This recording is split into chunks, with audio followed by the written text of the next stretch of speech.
వేసవి వస్తుందంటేనే భయమైతుంది. మండే ఎండలను తలుచుకుంటే వామ్మో అనిపిస్తుంది. ఎన్ని జాగ్రత్తలు తీసుకున్నా శరీరం డీహైడ్రేషన్కు గురవుతుంది. దాంతో బాడీని హైడ్రేట్గా ఉంచుకోవడం కోసం రకరకాల ప్రయాసలు పడాల్సి వస్తుంది. కొబ్బరి బోండాలు, చెరుకు రసం, నిమ్మరసం, వాటర్ మిలన్ లాంటి వాటిని ఆశ్రయిస్తుంటారు. ముఖ్యంగా కొబ్బరి బోండాలపై ఎక్కువగా ఆధారపడతారు. దాంతో వేసవి వచ్చిందంటే కొబ్బరి బోండాల ధరలు అమాంతం పెరిగిపోతాయి.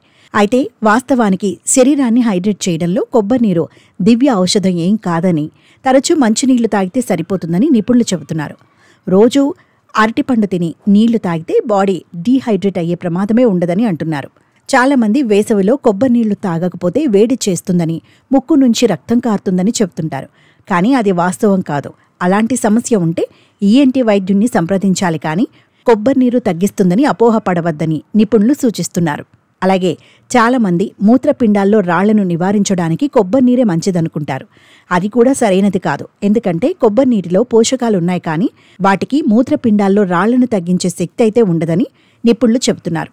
కేవలం వడదెబ్బ తగిలినప్పుడు మాత్రమే కొబ్బరి నీరు తాగితే తక్షణం శక్తిని ఇస్తుందంటున్నారు. ముఖ్యంగా విరోచనాలు, మూత్రపిండాల్లో రాళ్ల సమస్యతో బాధపడుతున్న వారికి అలసట బారిన పడకుండా ఉండేలా వైద్యులు నీళ్లకు బదులుగా కొబ్బరి బొండాలను సూచిస్తారని నిపుణులు చెబుతున్నారు. అంతే తప్ప ఆ సమస్యలకు కొబ్బరి నీళ్లు ఔషధం ఏమాత్రం కాదని అంటున్నారు. ఒకవేళ కొబ్బరి బొండాలు సరసమైన ధరల్లో దొరికితే కొనుక్కొని తాగడంతో నష్టమేం లేదని, కానీ కొబ్బరి నీళ్లను ఒక దివ్య ఔషధంగా భావించి ధర ఎంతైనా వెచ్చించటం అనవసరమని చెబుతున్నారు.